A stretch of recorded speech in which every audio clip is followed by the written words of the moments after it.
Ma belle, si tu as une amie qui sait prendre ton téléphone, bloquer un numéro et te dire maintenant ça suffit, s'il te plaît prête l'anneau parce que certaines équipes de ce mondial ont vraiment besoin de son aide. C'est donc parti pour l'épisode 5 de la CDM pour les girls. On connaît toute cette pote qui ne veut absolument pas lâcher son vieux mec. Tu la connais pas, c'est qu'il y a des chances que ce soit.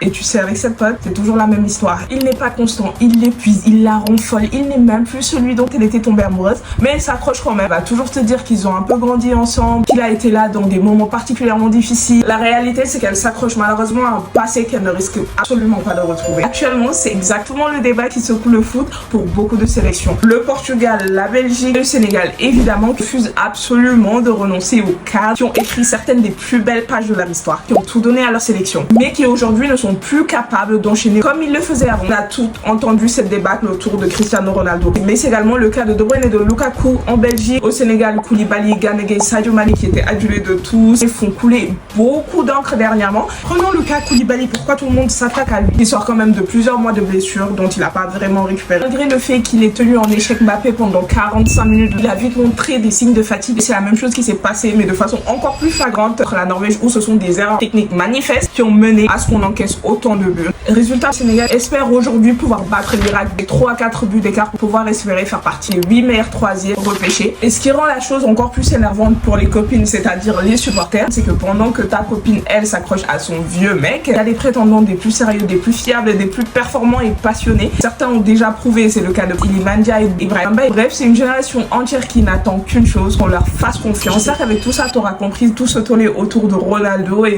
ce combat ancien-jeune. On se retrouve très vite. Bisous.